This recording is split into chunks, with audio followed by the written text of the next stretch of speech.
हम मानते हैं उनको क्या, बाबा साहब को, डॉक्टर बी आर अम्बेडकर को। हम केवल जय भीम के नारे लगाते हैं, लेकिन बाबा साहब की बिल्कुल नहीं मानते। अगर बाबा साहब की मानते तो आज भारत में 10 करोड़ नहीं 20 करोड़ बुद्धिस्ट होते और भगवान बुद्ध को मानने वाले होते। नेता हो या कोई भी अभिनेता हो, भाषण देता है स्टेज पर खड़ा होकर के और हम भगवान बुद्ध की बात करता है, लेकिन घर में जाके 1 घंटा घंटी बजाता है, दुर्गे की पूजा करता है, शंकर की पूजा करता है। ये दोहरावाद अगर हमारे अंदर ना होता तो आज हम कहीं से कहीं पहुंच जाते और ये सरकार, ये देश हमारे चंगुल में होता। जिस देवता की हम पूजा करते हैं, अगर उसके बारे में बात करें, आपने इतिहास पढ़ा हो तो आपका पता लग जाएगा कि उस देवता ने हमारे ही पूर्वजों का नाश किया है, हमारे पूर्वजों को मारा है, कत्लेआम किया है। अभी नवरात्रि के व्रत रखे गए, सबने मंगल नवरात्रि के व्रत रखे, लेकिन किसी व्यक्ति ने महिलाओं को यह नहीं बताया कि दुर्गा कौन थी। दुर्गा ने किसी को मारा, किसको मारा था? अरे दुर्गा ने महिषासुर को मारा था, और वो भी अपना राजा था।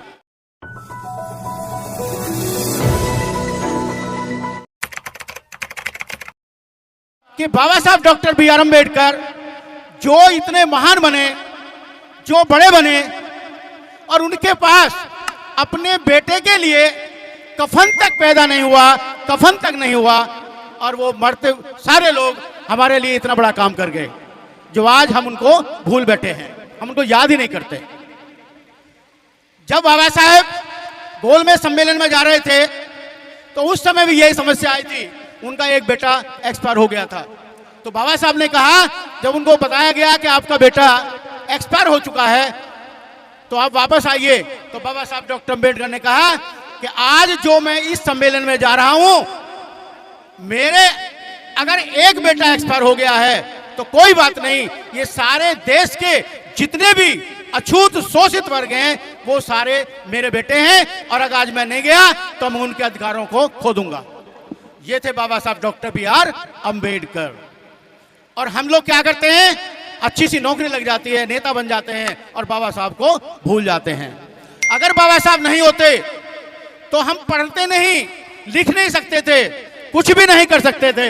बाबा साहब डॉक्टर बी आर अम्बेडकर अच्छे नहीं होते, लेकिन फिर भी हम बाबा साहब की बात को भूल जाते हैं। इस संबंध में मैं थोड़ा सा आगे और बताऊंगा। बाबा साहब ने एक नारा लगाया था, शिक्षित बनो, संगठित रहो, संघर्ष करो। शिक्षित रहो, संगठित रहो, संघर्ष करो। बाबा साहब ने नारा दिया, शिक्षित बनो। हमारे लोग क्या हुआ, शिक्षित बन गए, आईएएस पीसीएस बन गए, सारे पदों पर पहुंच गए, लेकिन अपने समाज की तरफ किसी ने कुछ नहीं देखा और सारे जो है उसका पुर्जी चले गए। बाबा साहब ने कुछ लोगों को पढ़ने के लिए विदेश भेजा कि ये आकर के मेरे समाज के लिए मेरी सहायता करेंगे, लेकिन वो सारे के सारे वहीं बस गए। संगठन की जहां तक बात है, बाबा साहब ने आजादी दी और आज कितना संगठन है, एक गली में 10 आदमी हैं, वो अपना संगठन बना लेता है, दूसरी गली में दूसरा आदमी है, वो तीसरा संगठन बना लेता है, और चाहे उसके पीछे 10 आदमी भी ना हो और वो अपने राष्ट्रीय अध्यक्ष या राष्ट्रीय महासचिव बन जाता है। ये बाबा साहब की देन थी।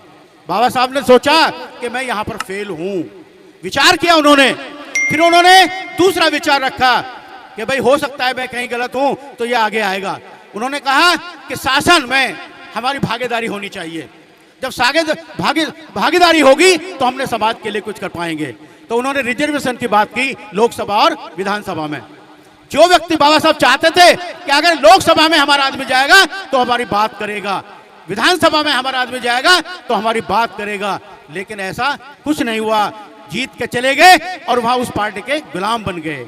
जाति की तरफ उन्होंने बिल्कुल नहीं देखा, अपने समाज की तरफ को बिल्कुल नहीं देखा और वहां गुलाम बन गए। अगर ये बात है तो आज ये बात प्रमाण है कि आज की सरकार में जो अछूतों के साथ, शूद्रों के साथ, एससी के साथ, दलित के साथ जो हो रहा है, आज 123 के करीब हमारे ऐसे एमपी हैं जो कान बंद करके, आंख बंद करके और मुंह बंद करके चुपचाप बैठे हुए हैं। समाज पे कितने ही अत्याचार हो उन्हें कोई फर्क नहीं पड़ता। तो बाबा साहब सोचने लगे कि भाई यहां भी मैं फेल हो गया, ये सफल नहीं हुआ। क्यों? क्योंकि एमएलए बन करके वो बन गए उस पार्टी के गुलाम बन जाते हैं, मानसिक गुलाम बन जाते हैं। अंत में फिर बाबा साहब ने सन 1935 में कहा था कि मैं हिंदू धर्म में पैदा हुआ, लेकिन मैं हिंदू धर्म में मरूंगा नहीं। ये पैदा होना मेरे बस की बात है, लेकिन हिंदू धर्म में रहना ये मेरे बस की बात है, जन्म लेना मेरे बस की बात नहीं है। तो बाबा साहब ने 21 साल तक 1935 से लेकर के सन 1946 तक 1957 तक 21 साल बाबा साहब ने प्रतीक्षा की। बाबा साहब ने सोचा कि ये हिंदूवाद जो है इसमें कुछ परिवर्तन हो जाएगा, लेकिन उसमें कोई परिवर्तन नहीं हुआ। और अंत में बाबा साहब डॉक्टर बी आर अम्बेडकर ने 14 अक्टूबर 1956 को बौद्ध धर्म में दीक्षा ली और बौद्ध बन गए। तो ये बाबा साहब का है। 22 प्रतिज्ञा बाबा साहब ने दिलाई। कोई नई चीज नहीं है 22 प्रतिज्ञाएं, 22 प्रतिज्ञा। लेकिन मैं इस सरकार का आभार भी व्यक्त करता हूं। जैसे रामपाल गौतम जी आपने बताया है कि जिस 22 प्रतिज्ञाओं को लोग नहीं जानते थे, इनका विरोध करने पर पूरा संसार, पूरा वर्ल्ड और पूरा मनुवाद जान गया कि बाबा साहब ने 22 प्रतिज्ञा कौन कौन सी 22 प्रतिज्ञा दिलाई थी। यह हमारा प्रचार हो गया। जो प्रचार नहीं था वो हमारा प्रचार हो गया 22 प्रतिज्ञाओं का। तो ऐसे थे बाबा साहब डॉक्टर बी आर अम्बेडकर। हम सबको भूल जाते हैं, हम भूल जाते हैं कि हम कहां से आए हैं, हमारी स्थिति कैसी है। अगर बाबा साहब डॉक्टर बी आर अम्बेडकर नहीं होते तो आज इतना आलीशान जो है हम उसमें नहीं पहुंच पाते। अभी आगामी सरकार क्या करती है? जो सरकार है, एक आदमी कह देता है कि आरक्षण खत्म करेंगे, मनुस्मृति लागू करेंगे, संविधान को समाप्त कर देंगे। एक आदमी तो ये बोलता है, जो पद पे बैठा है वो ये बोलता है कि आरक्षण नहीं खत्म करेंगे, संविधान नहीं बदलेंगे। तो इसका क्या मतलब होगा? जब आरक्षण तुम खत्म नहीं करोगे, आरक्षण जो सरकारी नौकरियां हैं वो सारी खत्म हो जाएंगी, तो आरक्षण अपना बरकरार रखो। जब निजीकरण होगा, सरकारी नौकरी नहीं होगी, कुछ नहीं होगा, तो आरक्षण रखने से कोई फायदा नहीं होगा। आगे संविधान की बात है। कुछ लोग कहते हैं संविधान बदलेंगे, तो सरकार ने आदेश किया कि संविधान को नहीं बदलेंगे। संविधान का जो मूल ढांचा है उसके परिवर्तन करने में सब कुछ खोखला हो जाएगा। जितनी भी धाराएं हैं संसार की, संविधान की, हमारे की, जो हमारे पक्ष में है, जो शूद्रों के पक्ष में है, एससीओ के पक्ष में है, या बेनिफिट है, वो सारी धाराओं को समाप्त कर देंगे और दिखावटी एक संविधान रह जाएगा कि हम संविधान को नहीं बदल रहे। जब संविधान की मूल भावना ही समाप्त हो जाएगी तो संविधान से हमें कोई फायदा नहीं होगा। आरक्षण जब प्राइवेटीकरण हो जाएगा, निजीकरण होगा, तो फिर हमें आरक्षण से कोई फायदा नहीं होगा। अगर इनको आरक्षण करना है तो निजी क्षेत्र में आरक्षण करना आवश्यक है। निजी क्षेत्र में आरक्षण दें, तब तो हमें लिए कोई फायदा हो सकता है। बाबा साहब डॉक्टर बी आर अम्बेडकर अगर इतने विद्वान थे, इतने पढ़े लिखे थे कि आज तक संसार में कोई इतनी बड़ी डिग्रियां प्राप्त नहीं कर सका।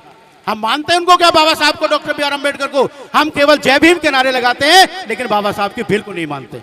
अगर बाबा साहब की मानते तो आज भारत में 10 करोड़ नहीं 20 करोड़ बुद्धिस्ट होते और भगवान बुद्ध को मानने वाले होते। आज भी स्टेज पे खड़ा होके भाषण देता है, नेता हो या कोई भी अभिनेता हो, भाषण देता है स्टेज पर खड़ा होकर के, और हम भगवान बुद्ध की बात करता है, लेकिन घर में जाके 1 घंटा घंटी बजाता है, दुर्गे की पूजा करता है, शंकर की पूजा करता है। ये दोहरावाद अगर हमारे अंदर ना होता तो आज हम कहीं से कहीं पहुंच जाते और ये सरकार, ये देश हमारे चंगुल में होता अगर हम ऐसा करते। जिन लोगों ने इतिहास पढ़ा है वो लोग जानते हैं, जो इतिहास पढ़ रहे हैं वो जानते हैं, जिसकी हम पूजा करते हैं, जिस देवता की हम पूजा करते हैं, अगर उसके बारे में बात करें, आपने इतिहास पढ़ा हो तो आपका पता लग जाएगा कि उस देवता ने हमारे ही पूर्वजों का नाश किया है, हमारे पूर्वजों को मारा है, कत्लेआम किया है। अभी नवरात्रि के व्रत रखे गए, सबने मंगल नवरात्रि के व्रत रखे, लेकिन किसी व्यक्ति ने महिलाओं को यह नहीं बताया कि दुर्गा कौन थी। दुर्गा ने किसी को मारा, किसको मारा था? अरे दुर्गा ने महिषासुर को मारा था, और वो भी अपना राजा था, अपना ही राजा था। हमारे बाप को कोई मारता है, गाली देता है, तो हमें जोश आ जाता है, लेकिन हमारे देवता जिनकी हम पूजा करते हैं, जिनको मानते हैं, और उन्होंने समझदार होते हुए भी जिन हमारे पूर्वजों का नाश किया, पूर्वजों की हत्याएं की, उनके बारे में हम कभी विचार नहीं करते।